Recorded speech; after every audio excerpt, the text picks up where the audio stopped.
When we talk about cinematic, what is cinematic? The first thing that cinematic means in, let's say, YouTube word, I'll put it this way, is to be creative.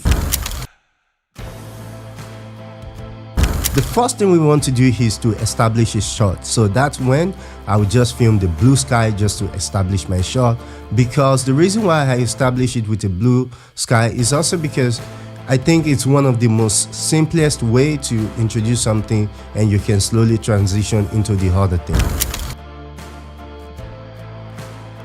I create a time lapse of a specific area because that area also has a connection to the place, to the location where I am filming my character, my actress, my model. So this is the reason why I decided to film a short time lapse, few ones like the skies, the cars, and also the traffications and so on. So just to introduce a little bit of the tension slowly into the film. What next is called top-down running. So what is top-down running? Top-down running is like when you're filming a normal top-down video at home and then you're running backwards. So this is what I'm doing. So I point the gimbal towards to the front and I was just only running backward. I'm not filming anything, just only the ground, just to slowly show something and like something is moving. The next thing to film is rise up. So this rise up is you point your gimbal towards the ground, and while you just show the feet of your character, and slowly you'll be running backwards while you review their face. So we want to review our character slowly, easily. We just don't want to slap the face just right there and put it on people's face.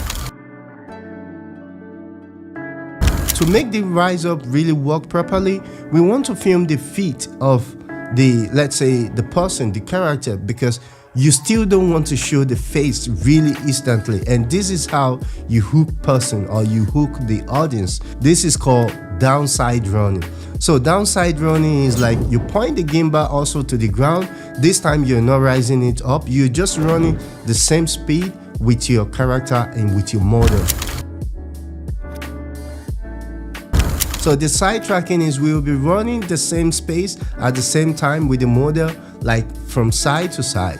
Again, as I said, when people do some of this shot, not some, most time people stay on the wheels with the gimbal to make sure the shot is still steady. So because the reason why for that is, again, if you're running with your character, it will shake a little bit, the camera. So for it not to be shaking a little bit, so what you want to do is to just run, or if you don't want to, let's say, have this shaky, have something with a wheel. If not, you can run and you also use it to get like some kind of, let's say, vibration to your film or to your video.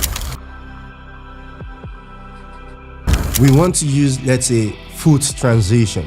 Okay, the actress I used was running from a bridge, and then while she was taking the staircase down, and I also shot that staircase with another staircase at another train station. Okay, the place where she was running from the bridge down, it's not a train station, it's just some proper place, but the train station also, like, they have almost the similar color when it comes to like that kind of let's say area. So this is the reason why I created transition from, let's say, her running from the bridge to the train station while she was running differently. And this is kind of like a really, I would say it's a really cool shot to really have and to also integrate into, let's say, the film.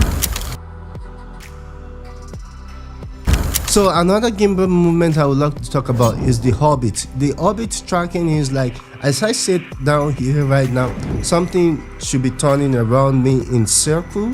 So this is kind of what orbit means. So, and what I did is when the character ran into the train station, and the next thing I did is just I make her to run towards me a little bit, then I did the orbit gimbal movement, turn around her slowly, and just to make sure it gives the whole videos like a different feeling, a different dimension. It's kind of like, you know, you have to, let's say, take like few shots to see which one really works for you the best, because if you don't like practice with it, you will get some nice and some might not be nice. So it's better to stay calm and just, if you don't get it the first time, also just try to do it again, because don't also expect you will get every single shot like right at the first shot.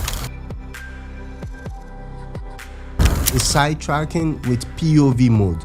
So the POV mode, the way the gimbal moves, the landscape and the horizon of the whole video is going to move with it. And this is also another kind of like a side tracking, and it's also kind of, I would say, really cool.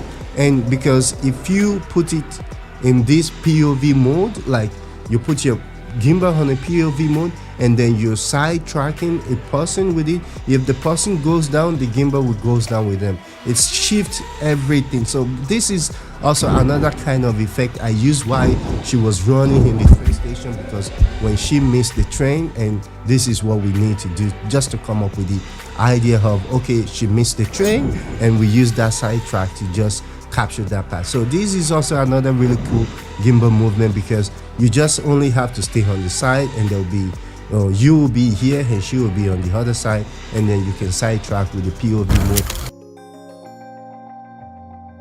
I let her sat down in the train station while she missed a train. So, and then, I mean, that's like kind of what we are playing. So, because she missed a train, so then I was just tracking around her slowly. And also, I tried to look for a location that could make the character comes out of the place, because again, I don't have, let's say, budget for, let's say, a big setup or to close the place to shot a film there. So I just look for this location that I know it already has a really good light. I just want to take advantage of that area. So this is the reason why also I let her to sit down on the bench, and then I slowly track around her with the gimbal, which is kind of like a really good movement. Pull out or reverse. So the pull out can be in a different way, like for example, there's this train going and I was just moving slowly backward and let the train to leave, which indicates like something is going away. So this is also another really gimbal shot like you could just use to really, improve your video.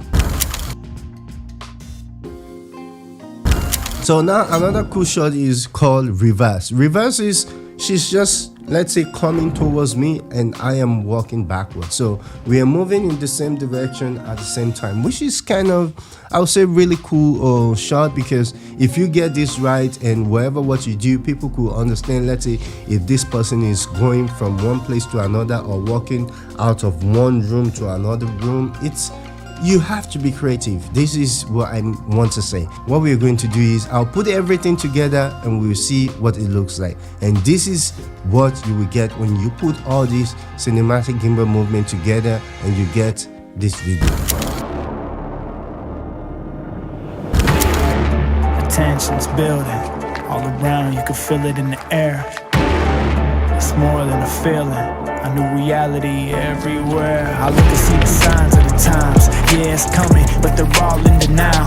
Everything you know, it's all about the change. See the sky crack and it rains down flames. Oh man, they ain't ready for it. This is something that they can't ignore, coming down like a meteor. This is more than a game, you better get ready. Shock the world. Shock the world. This is more than a game. You better get ready, go ahead, get ready. Shock the world.